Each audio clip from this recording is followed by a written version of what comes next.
The part that still gets me even now is that she never apologized.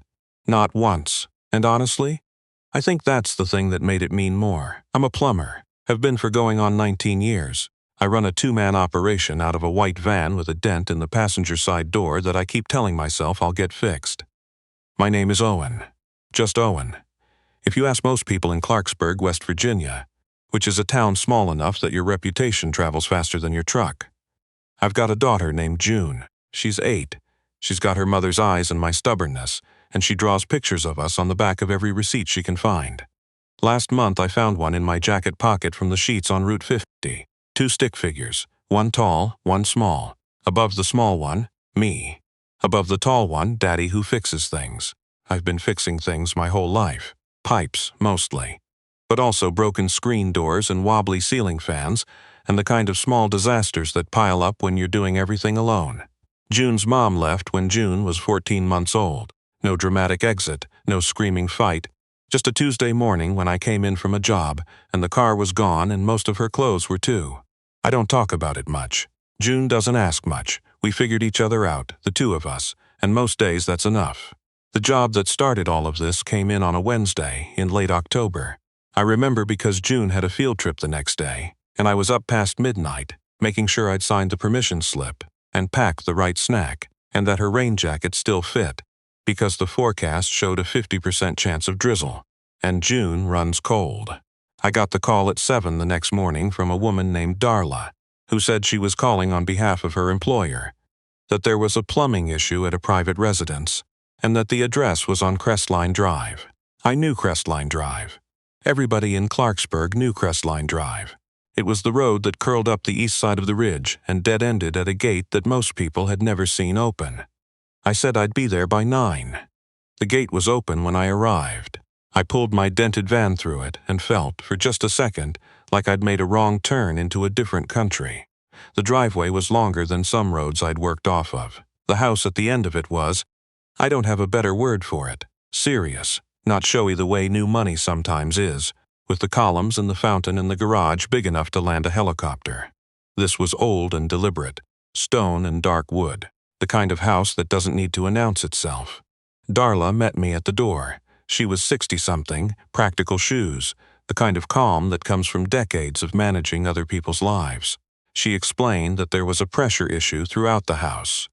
Low flow on the upper floors, intermittent knocking in the pipes near the main bathroom, and a slow drain in the basement utility sink that had been getting worse for about 3 weeks. I said I'd take a look. She walked me through the house with the efficiency of someone giving a tour they've given before, and I followed with my bag, and tried not to stare at the art on the walls or the view from the back windows, which looked out over the valley. Like the whole county, had been arranged for the benefit of whoever lived here. I was under the kitchen sink checking the pressure regulator when she walked in. I didn't hear her at first. I had my head half inside the cabinet, and I was writing down a reading, and then I became aware of someone standing behind me, and I backed out and stood up and found myself looking at a woman who was probably 55, maybe 60, with silver hair cut close and eyes the color of weathered slate. She was wearing what looked like a very simple, very expensive sweater, and she was holding a coffee cup and looking at me the way you look at a contractor when you're trying to decide if you trust them before they've said a single word. She said, "You're the plumber," not a question. A confirmation. I said, "Yes, ma'am. Owen Garrett. I've got a few things to look at." She said her name was Sylvia Wren. She said it the way people say their names when they assume you'll recognize it. I didn't, not right then. I said it was nice to meet her and went back to work. Darla told me later quietly, in the kitchen while I was writing up my initial notes, that Sylvia Wren had started a logistics company 22 years ago in a 2-room office above a dry cleaner on Jefferson Street, 2 towns over from where we were standing, and had grown it into something with contracts across 14 states, and a valuation that Darla mentioned in a number I didn't fully process at the time. I nodded and finished my notes. What I found in that house was exactly what I would have found in any house that size that was built in 1987 and hadn't had a full plumbing assessment in at least a decade. The pressure regulator on the main line was failing. Not failed, not yet, but it was running at inconsistent output, which explained everything on the upper floors. The knocking was water hammer, classic, caused by a fast-closing valve on the washing machine line, and the slow drain in the basement was a partial blockage in the stack vent, which sounds complicated but is about as dramatic as clearing a clogged gutter. I wrote it all up. Parts and labor, $430. Maybe $550 if the pressure regulator gave me trouble on removal, which older ones sometimes did. I brought the estimate to Sylvia Wren, who was at her kitchen table with a laptop and 3 separate phones and what appeared to be a half-eaten piece of toast she'd forgotten about. She looked at my paper for a long moment. Then she said, "The last plumbing company I had out here quoted me $4,200. I said, "For what?" She said, "They said the whole system needed to be repiped. Something about corroded lines and failing joints." I set my estimate down on the table between us. "Mrs. Wren, I crawled through every accessible section of your supply lines this morning. There's surface oxidation in 2 spots near the water heater, which is completely normal for copper this age. Your joints are fine. Your pipes are fine.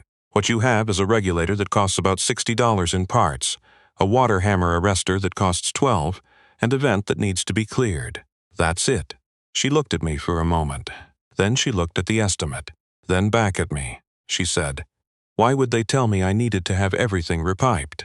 I said, "Because repiping a house this size would be somewhere between $18,000 and $25,000, and they'd make a lot more than $4,200 on it if they talked you into it."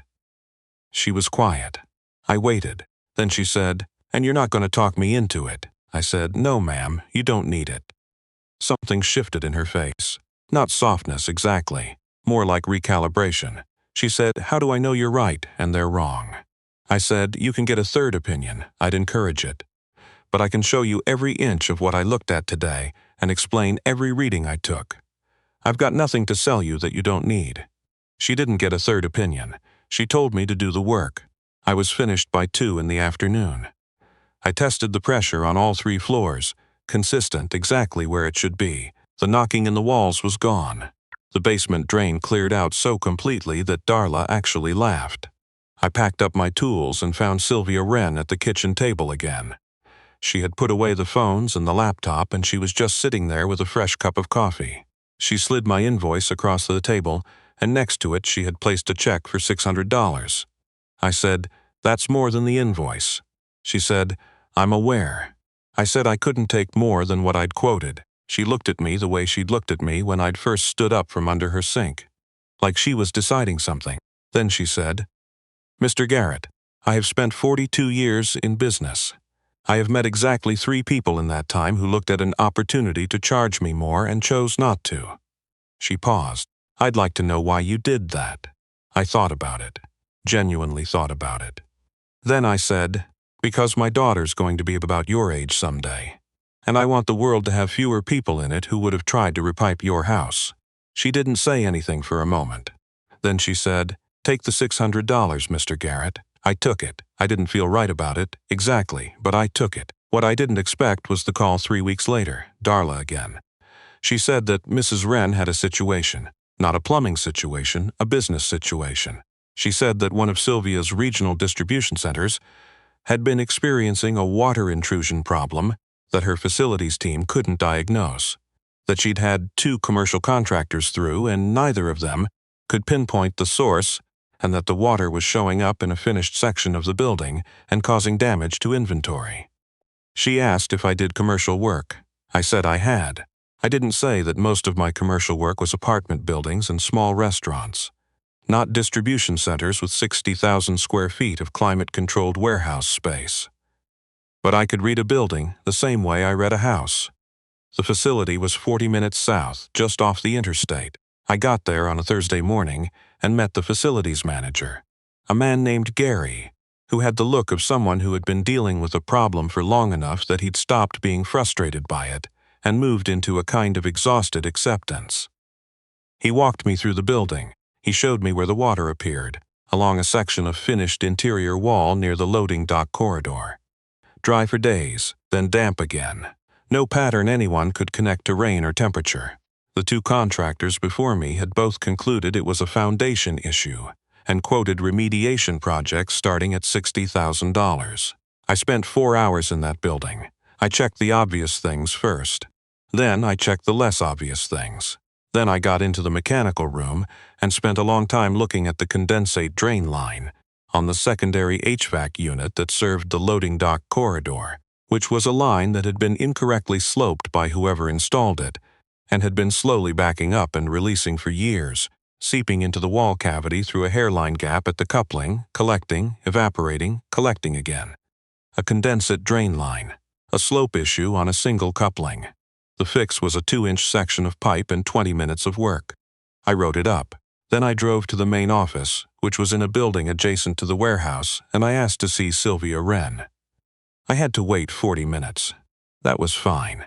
I sat in a chair in a lobby that was as understated as her house and looked at my notes and thought about how I was going to explain this. She came out in the same manner as everything else about her. Direct, no preamble. She sat down across from me in the waiting area and folded her hands on her knee and said, "What did you find?"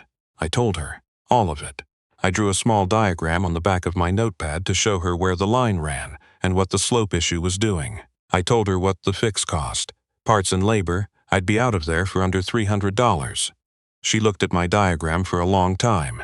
Then she said, 2 contractors, $60,000 each. I said, yes. She said, and it's a drain line. I said, it's a drain line. She looked up at me. Do you know what I would have done if this had happened the year I started my company? I said I didn't. She said, I would have found the answer myself before I ever paid someone $60,000 to tell me the wrong one. Somewhere along the way I got too busy to look. She stopped. She set my notepad down. That's on me. I fixed the line that afternoon. I was on the road home by 4. The next call came 6 days later. Not from Darla. From Sylvia Wren directly. She said, I have a proposition for you.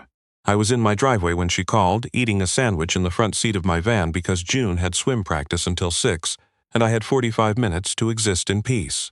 I put down my sandwich. She said she had been thinking about what I'd said in her kitchen. About my daughter.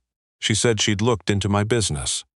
I didn't ask how, and that she could see I was doing competent, honest work in a market that undervalued both. She said she had 11 facilities across 3 states that she'd never felt confident about in terms of ongoing maintenance, because she had never found contractors she trusted. She said she wanted to offer me a facilities maintenance contract. All 11 locations. Quarterly assessments, priority response, flat monthly retainer. I sat in my van with my sandwich going warm in my hand and thought about what a number like that would mean. June's school. The van with the dent. The savings account that was technically a savings account only in that the money sat there instead of being spent immediately. I said, Mrs. Wren, I'm a 2-man operation. She said, I know. I said, I don't have the crew size for 11 facilities. She said, I know that too. A pause. Are you interested in growing into it or not? I said yes. I said it before I'd finished thinking about it, which is not usually how I make decisions. But some things you know before your brain catches up. She said she'd have her attorney send over a draft agreement. I said, why me? You could have any commercial contractor you want. She was quiet for a moment. Then she said, because when you could have charged me more, you didn't. And when you could have quoted me a big job, you showed me a drain line instead.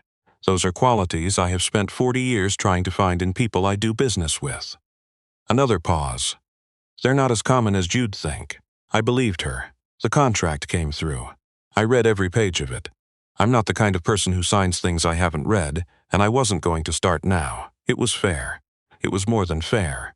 I called my buddy Doug, who'd been working alongside me for 6 years, and I told him what was happening, and he got very quiet in the way he does when something is bigger than he expected, and then he said, so what do we do first? I said we'd need to hire. We hired 2 more guys in January. Good ones. A journeyman named Terrence, who'd been with a bigger firm, and wanted to work somewhere that didn't feel like a machine, and a second-year apprentice named Chris who asked more questions than anybody I'd ever trained. Which is exactly what you want. June found out about the contract on a Sunday morning when she was drawing at the kitchen table, and I was trying to quietly look at spreadsheets, and she asked what I was doing, and I tried to explain it in 8-year-old terms. I said we were going to be working for more places now, which meant more work, which meant more money, which meant some things we'd been waiting on were going to happen. She thought about it for a second. Then she said, "Does that mean I can do swimming lessons and art class?" I said yes. She went back to her drawing. A minute later, she slid it across the table to me without looking up. 2 stick figures, same as always. But this time there was something in the tall one's hand. A wrench. And above us both in her careful, crooked letters, "We did it, Daddy." I folded that one up and put it in my wallet, where it still is. I saw Sylvia Wren in person twice more in the first 6 months of the contract. She was not a warm woman in the conventional sense. She didn't ask about my weekend or offer pleasantries. But she was precise and honest, and she expected the same back. And I've always found that easier to work with than warmth that doesn't mean anything. At our second meeting, she said something I've thought about a lot since. She said, the people who tried to repipe my house weren't bad at their jobs. They were good at their jobs. They were just using their skill to take instead of to solve. That's a choice. Most people don't realize it's a choice. I didn't say anything. I just wrote it down in the corner of my notepad. Because she was right. That's the whole thing right there. I've been in houses and buildings and crawl spaces my entire adult life. I've seen the full range of what people do with the knowledge they have. Some people use it to help. Some people use it to extract. The difference isn't talent. It isn't even ethics in some abstract sense. It's just what you decide every single time when the opportunity is sitting right in front of you. I decided a long time ago, before I ever knew there would be a contract or a retainer or a reason that mattered beyond the next invoice. I decided it because of June, mostly, though I couldn't have told you exactly how those two things connected at the time. I just knew that I wanted to be someone she could explain to people without having to leave anything out. The van still has the dent. I keep meaning to fix it, but every time I think about it, I think about the Sheets receipt in my jacket pocket, and the drawing on it, and I think maybe some things you just leave alone. They're fine the way they are.